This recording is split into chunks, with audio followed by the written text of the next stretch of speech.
আসসালামু আলাইকুম প্রিয় ভাই ও বোনেরা, আজ আমরা প্রবেশ করছি সিরাতের এমন এক অধ্যায় যেখানে ইতিহাস ভাসিয়ে এনেছে কান্না, ষড়যন্ত্র, অলৌকিকতা আর আল্লাহর অসীম রহমতের কাহিনী।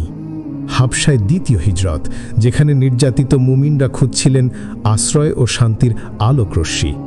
কুরাইশদের ধারাবাহিক ষড়যন্ত্র, যা মুসলমানদের পথ রুদ্ধ করার জন্য প্রতিনিয়ত বোনা হচ্ছিল প্রতারণার জাল। হাবশার রাজসভায় মুসলিমদের ঐতিহাসিক সাক্ষ্য, যা ইসলামের সত্যকে উন্মোচিত করেছিল সবার সামনে।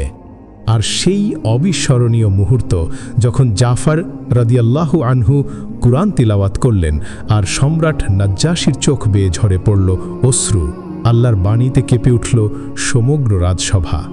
এই অধ্যায় শুধু ইতিহাস নয়, এ এক আবেগ, শিক্ষা ও ঈমানের জাগরণ। এই হৃদয়স্পর্শী কাহিনী আমরা তুলে ধরছি আর রাহিকুল মাখতুম ভিডিও সিরিজের ২১তম পর্বে। আর আগের পর্বগুলো দেখতে চাইলে উপরের আই বাটনে থাকা লিঙ্কে ক্লিক করুন।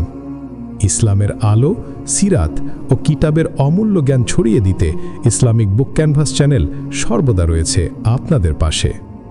তাই এখনই সাবস্ক্রাইব করুন আর আসুন আমরা সবাই মিলে ছড়িয়ে দিই ইসলামের আলো প্রতিটি হৃদয়ে, প্রতিটি পরিবারে, সমাজে ও সর্বত্র। তাহলে শুরু হোক আমাদের যাত্রা। আউযু বিল্লাহি মিনাশ শাইতানির রাজীম। বিসমিল্লাহির রহমানির রহিম। আল্লাহুম্মা সাল্লি আলা মুহাম্মাদিন ওয়া আলি মুহাম্মাদ। মুসলমানরা দ্বিতীয়বার হাবশার পথে হিজরতের প্রস্তুতি নিল। তবে তাদের দ্বিতীয়বার এই হিজরত ছিল প্রথমবারের চেয়েও অনেক বেশি ব্যাপক, আরও বেশি কষ্টসাধ্য ও বিপদসংকুল। কারণ কুরাইশরা এবার তাদের হিজরতের কথা জেনে গিয়েছিল এবং তাদেরকে পথিমধ্যে বাধা দেওয়ার বিষয়টিও চূড়ান্ত করে ফেলেছিল। কিন্তু মুসলমানরা তাদের চেয়েও অনেক বেশি দ্রুত গতিতে পথ অতিক্রম করছিল, আর আল্লাহর নুসরত ও সাহায্য ছিল তাদের কদমে কদমে। ফলে কাফেররা তাদের নাগাল পাওয়ার আগেই তারা নিরাপদে নাজ্জাশীর কাছে গিয়ে আশ্রয় নিল। এবারের হিজরতে মুহাজিরদের সংখ্যা ছিল ৮২ বা ৮৩ জন পুরুষ আর ১৮ কিংবা ১৯ জন নারী। আম্মার বিন ইয়াসির রাদিয়াল্লাহু আনহু হিজরত করেছিলেন কিনা এ ব্যাপারে ইতিহাসে বিভিন্ন বর্ণনা পাওয়া যায়। হাবশার মুহাজিরদের বিরুদ্ধে কুরাইশের ধারাবাহিক ষড়যন্ত্র। মুসলমানরা নিজেদের জন্য ও নিজেদের দিনের জন্য হাবশাকে সুন্দর ও নিরাপদ একটি দুর্গ হিসেবে পেয়ে যাবে, মুশরিকদের পক্ষে কখনোই এটি কোনো সাধারণ ব্যাপার ছিল না। তাই তারা প্রচণ্ড হিংসার আগুনে দাউ দাউ করে জ্বলছিল। তারা তাদের মধ্য থেকে বুদ্ধিমান, বিচক্ষণ ও দূরদর্শী দুজন তথা আমর বিন আস আর আবদুল্লাহ বিন আবি রবিয়া, তখনও তারা মুসলমান হয়নি, কি বাদশা নাজ্জাশী ও তার সভাসদদের জন্য বহু মূল্যবান উপঢৌকন আর হাদিয়া তোহফা দিয়ে পাঠিয়ে দিল। তারা প্রথমে বাদশার সভাসদদের কাছে গিয়ে কুরাইশের দেওয়া হাদিয়া তোহফা পেশ করতে বলল। এরপর বাদশা নাজ্জাশীর নিকট কি বলে মুসলমানদেরকে এদেশ থেকে তাড়িয়ে দিতে হবে তা শিখিয়ে দিল। যখন তাদের নিজেদের ভেতরকার সলা পরামর্শ সম্পন্ন হলো, তখন তারা সিদ্ধান্ত মোতাবিক নাজ্জাশীর দরবারে এসে হাজির হলো।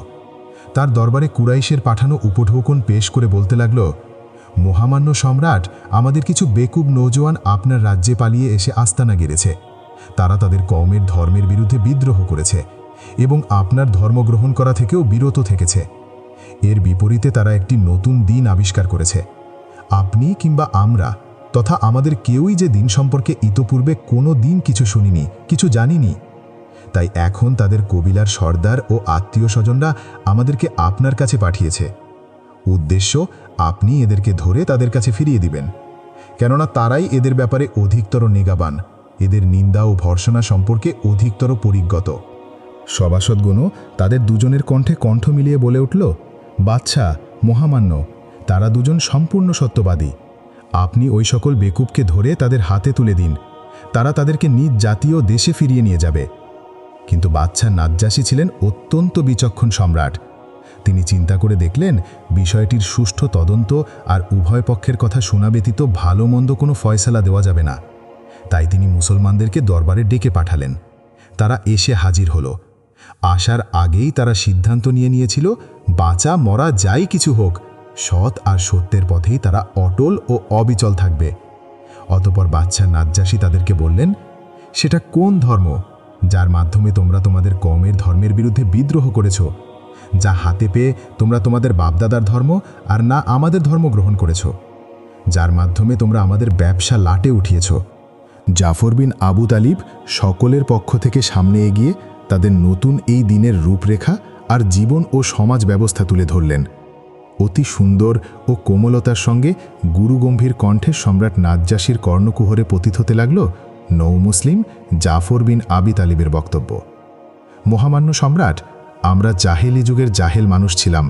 আমরা মূর্তি পূজা করতাম আর মৃত জন্তু জানোয়ার ভক্ষণ করতাম। দুনিয়ার সকল অশ্লীলতার আমরা ছিলাম গুরু ঠাকুর। আমরা আত্মীয়তার সম্পর্ক ছিন্ন করতাম, প্রতিবেশীর সঙ্গে খারাপ আচরণ করতাম। আমাদের শক্তিশালীরা দুর্বলদেরকে চিবিয়ে খাচ্ছিল। পৃথিবীতে এমন কোনো দুষ্কর্ম ছিল না যা আমরা করতাম না। এমন সময় মহামহিম আল্লাহ তাআলা ঠিক আমাদের মধ্য থেকেই আমাদের কাছে একজন রাসূল প্রেরণ করলেন। আমরা তার বংশ পরম্পরা সম্পর্কে সম্পূর্ণ অবগত। তার সততা, তার পবিত্রতা আর তার চরিত্রের সূচি শুভ্রতা সম্পর্কে আমরা পরিপূর্ণ পরিজ্ঞত। তিনি এসে আমাদেরকে আল্লাহর দিকে ডাকলেন। তিনি আমাদেরকে বললেন যেন আমরা আল্লাহকে এক জানি, তার ইবাদত বন্দেগী করি। এতদিন আমরা আর আমাদের বাপদাদারা তাকে ছেড়ে যে পাথরের পূজা করতাম, মূর্তির বন্দনা গাইতাম, তা যেন ছেড়ে দিই। তিনি আমাদেরকে আদেশ দিলেন যেন আমরা সর্বদা সত্য কথা বলি, মানুষের রাখা আমানত আদায় করে দিই, আত্মীয়তার সম্পর্ক বজায় রাখি, প্রতিবেশীর সঙ্গে ভালো ব্যবহার করি, সব ধরনের রক্তপাত আর হারাম থেকে বেঁচে থাকি। তিনি আমাদেরকে আরও নির্দেশ করলেন যেন কোনো দিন আমরা অশ্লীলতায় জড়িয়ে না পড়ি, যেন মিথ্যা কথা কোনো দিন না বলি, অন্যায়ভাবে এতিমের মাল ভক্ষণ না করি, সতীসাধ্যী নারীর উপর মিথ্যা অপবাদের কলঙ্ক কালিমা চাপিয়ে না দিই। তিনি আমাদেরকে আরও বললেন যেন আমরা এক আল্লাহর ইবাদত করি, তার সঙ্গে অন্য কিছু শরিক না করি। তিনি আমাদেরকে নামাজ, রোজা আর জাকাতের এভাবে ইসলামের কয়েকটি বিধিবিধানের কথা তিনি বললেন, নির্দেশ দিলেন। সুতরাং আমরা তাকে সত্যায়ন করলাম, তার ওপর আমরা ঈমান আনলাম। আল্লাহর যে দিন আর বিধান তিনি নিয়ে এলেন, সেক্ষেত্রে আমরা তার ইত্তেবা ও অনুসরণ করলাম। আমরা এক আল্লাহর ইবাদত করতে শুরু করলাম। এখন আর আমরা তার সঙ্গে অন্য কাউকে শরিক করি না। তিনি আমাদের ওপর যা কিছু হারাম করলেন, আমরা সেগুলো হারাম বলে তিনি আমাদের জন্য যা কিছু হালাল করলেন, আমরা সেগুলোকে হালাল বলে জানতে লাগলাম। আর এই কারণে আমাদের কওম আর কবিলার লোকগুলি আমাদের বিরুদ্ধে বিদ্রোহ করল। তারা আমাদের উপর বিভিন্ন জুলুম আর নির্যাতনের পাহাড় ভেঙে ফেলল। তারা চাইল আমরা যেন এক আল্লাহর ইবাদত ছেড়ে দিয়ে আবার ফিরে যাই মূর্তি পূজার সেই ঘনঘোর অন্ধকারে, যে অন্ধকার থেকে তার বদৌলতে আমরা নাজাত পেয়েছিলাম, যেই অন্ধকার কারারাজ্য থেকে মুক্তি পেয়ে আমরা এক নওল আলোর দুনিয়ার সাক্ষাৎ পেয়েছিলাম। তারা আমাদেরকে ডাকল যেন আমরা আগে যে সকল ঘৃণিত ও বাজে বস্তু হালাল মনে করতাম, এখন আবার সেগুলো হালাল মনে করি। এরপরে যখন তারা আমাদের উপর জোর জবরদস্তি চালাতে লাগলো, যখন আমাদের উপর বিভিন্ন জুলুম আর নির্যাতনের ধারা অব্যাহত রাখল, আমাদের দিন আর আমাদের নিজেদের মাঝে তারা প্রাচীর হয়ে দাঁড়ালো, তখন আমরা আমাদের নিজেদের ও আমাদের বাপদাদার ভিটে মাটি ত্যাগ করে আপনার এই দূর দেশে পাড়ি জমালাম। অন্য সবাইকে রেখে আমরা আপনাকে বেছে নিলাম। আপনার কাছে আসাকেই আমরা পছন্দ করলাম। তাই হে মহামান্য বাদশাহ, আমাদের আশা আপনার কাছে আমরা কখনোই জুলুম আর নির্যাতনের শিকার হব না।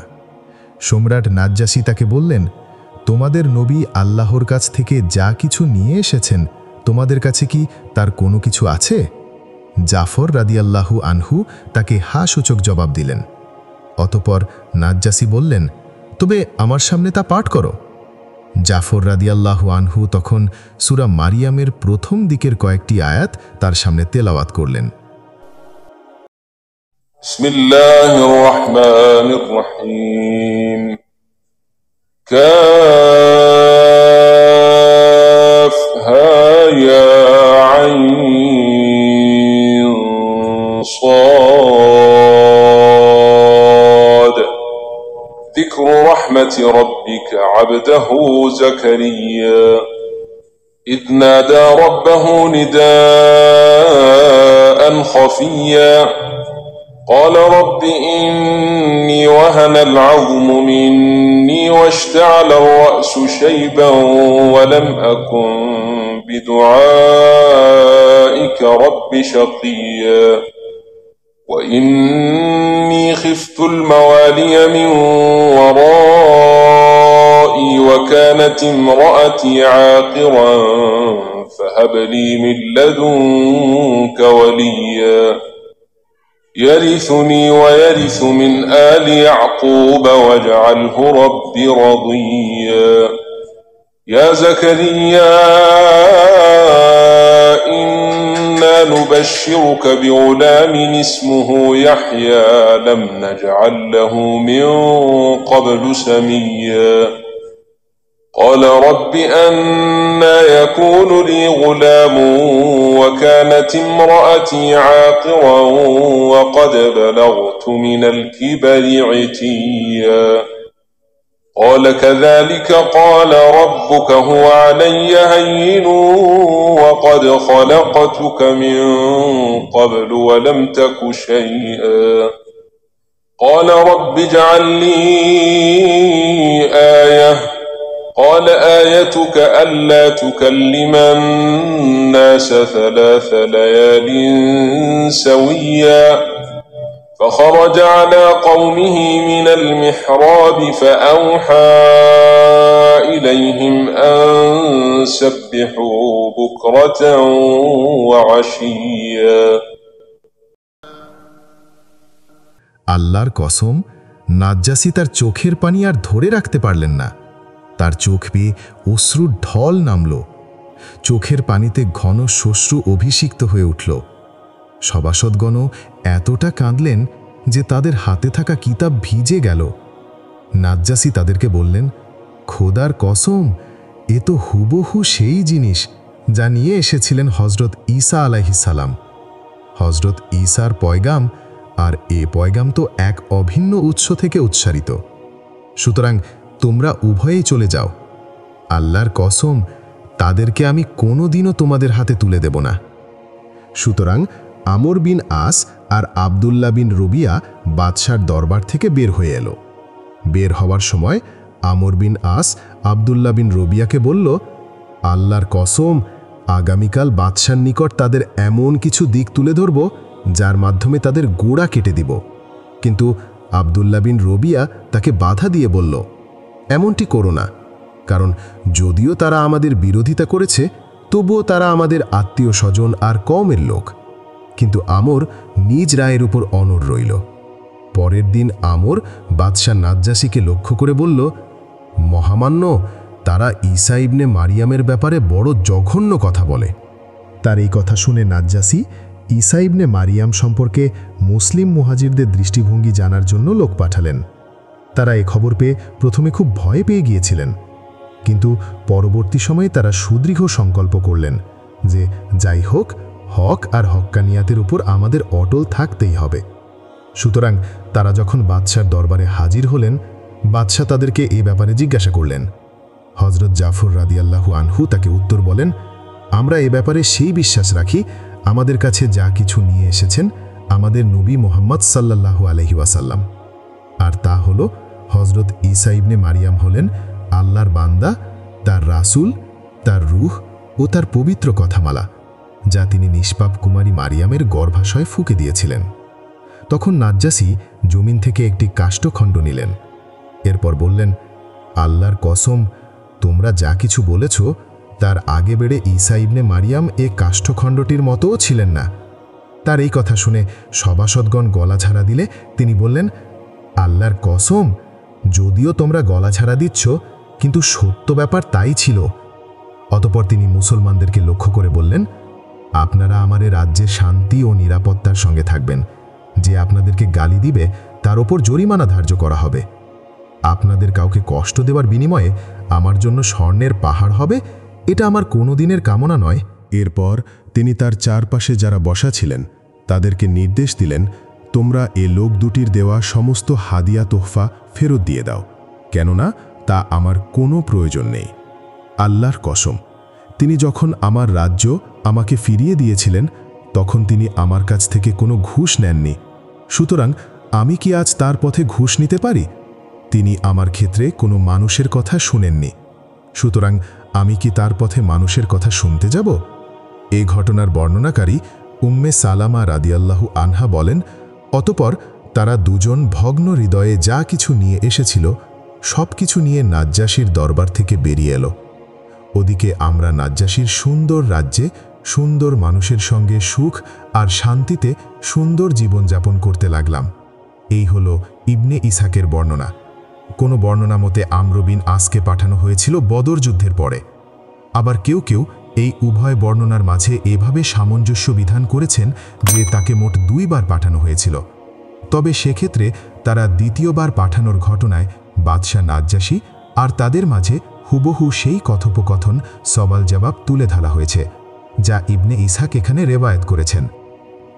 অত্যাচারের মাত্রা বৃদ্ধি ও স্বয়ং রাসূল করিম সাল্লাল্লাহু আলাইহি ওয়াসাল্লামকে হত্যার অপচেষ্টা, যখন মুশরিকদের প্রত্যেকটি ষড়যন্ত্র একের পর এক টানা ব্যর্থতার পরিচয় দিল, যখন তারা হাবশায় হিজরতকারী মুহাজিরদেরকে ফিরিয়ে আনার বিভিন্ন ফন্দি এঁটেও প্রাপ্তির খাতায় শেষ পর্যন্ত শূন্য পেল, যখন ভাগ্য তাদেরকে তাদের জীবনের পদে পদে বৃদ্ধাঙ্গুলি দেখালো, তখন তারা রাগ আর ক্রোধে ফেটে পড়ল।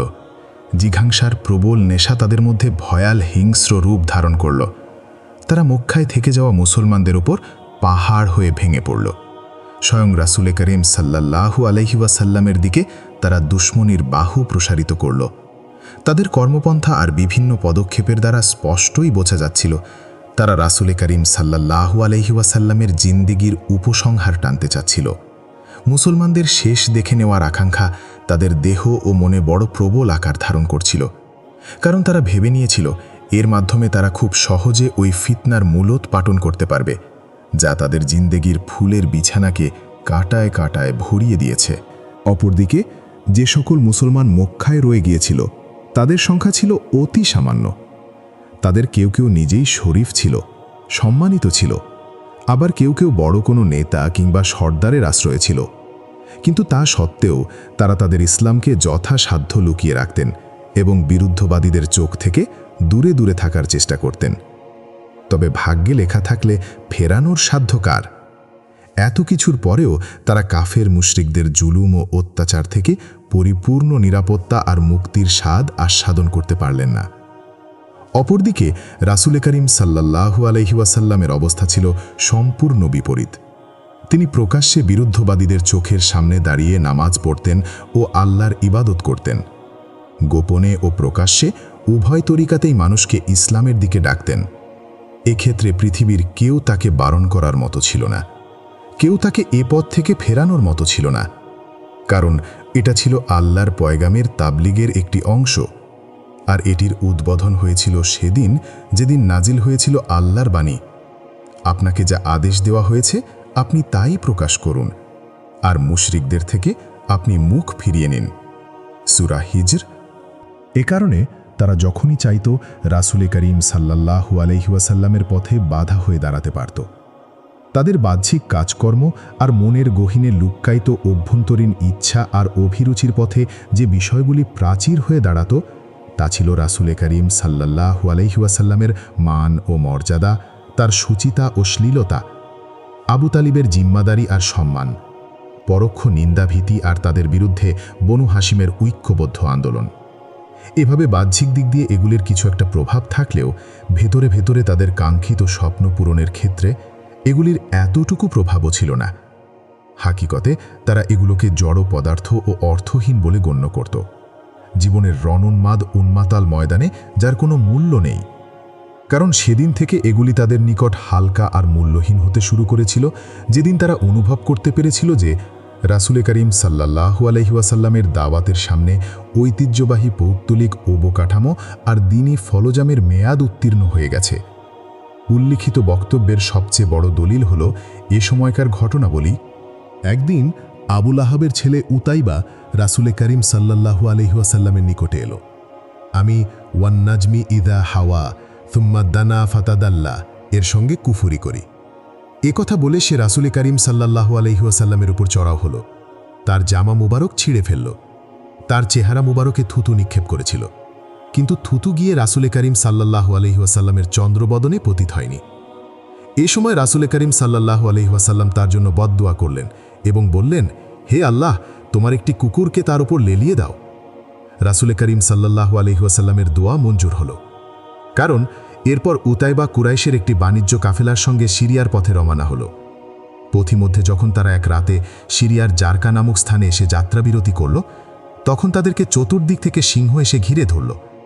তখন উতাইবা বলতে লাগল, হায় আমার ধ্বংস, আল্লাহর কসম, নিশ্চয়ই এখন সে আমাকে খেয়ে ফেলবে, কারণ মোহাম্মদ সাল্লাল্লাহু আলাইহি ওয়াসাল্লাম আমার জন্য এই বদদোয়াই করেছিল। হায় দুর্ভাগ্য, আমি আজ সিরিয়ায়, সে মক্কায়, আর সেই মক্কায় বসেই সে আমাকে মেরে ফেলল।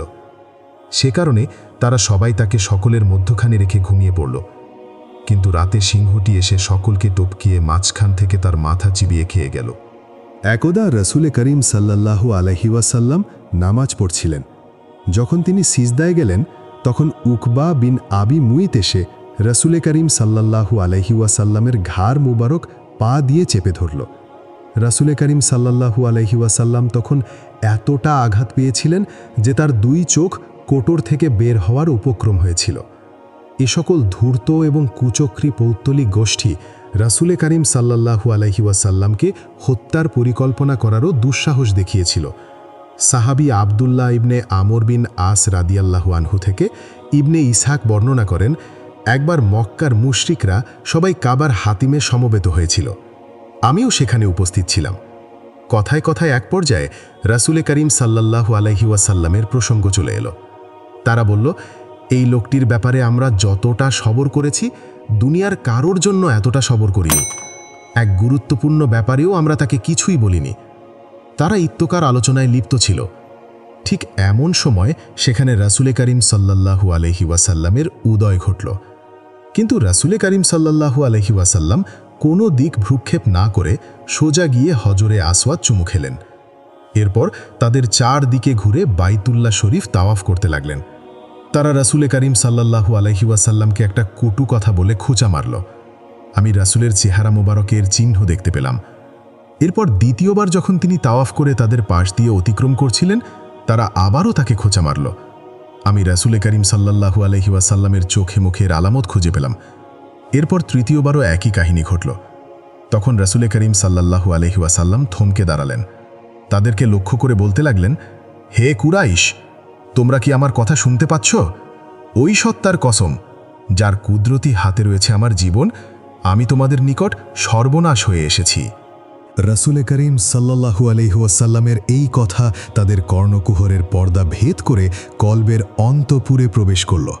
গোটা সভায় নেমে এলো শুনশান নীরবতা, যেন সকলের মাথার উপর পাখি চেপে বসেছে।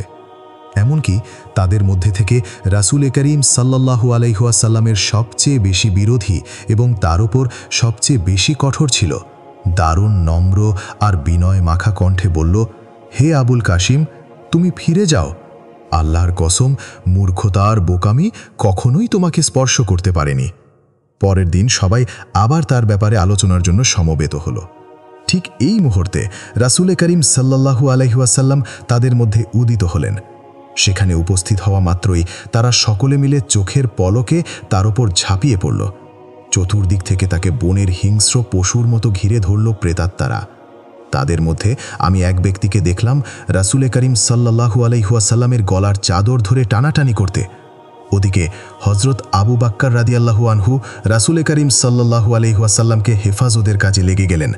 তিনি কেঁদে কেঁদে বলছিলেন, তোমরা কি এমন এক ব্যক্তিকে হত্যা করতে চাচ্ছ যিনি বলেন আমার রব একজন? এরপরে তারা সবাই ফিরে গেল। আব্দুল্লাহ বিন আমর বিন আস রাদিয়াল্লাহু আনহু বলেন, রাসূল করিম সাল্লাল্লাহু আলাইহি ওয়াসাল্লামের উপর আক্রমণের এমন নজিরবিহীন ঘটনা আমি এর আগে পরে কোনো দিন প্রত্যক্ষ করিনি। আসমা বিনতে আবু বকর রাদিয়াল্লাহু আনহা রিওয়ায়াত করেন, একবার হযরত আবু বকরের কাছে এই আওয়াজ এসে পৌঁছল যে, তোমার সঙ্গীর প্রাণ রক্ষা করো। সঙ্গে সঙ্গে তিনি আমাদের কাছ থেকে বেরিয়ে গেলেন। তার মাথায় তখন 4টি বেনি ছিল। তিনি এই কথা বলতে বলতে বেরিয়েছিলেন, তোমরা কি এমন এক ব্যক্তিকে হত্যা করতে চাও যিনি বলেন আমার রব একজন? তার এই কথা শুনে রাসূল করিম সাল্লাল্লাহু আলাইহি ওয়াসাল্লামকে ছেড়ে তার উপর ঝাঁপিয়ে পড়ল। তিনি যখন ফিরে এলেন, তখন আমরা তার মাথার যেখানেই হাত রাখতাম, আমাদের আঙ্গুলের স্পর্শে সেখানের চুল উঠে আসত।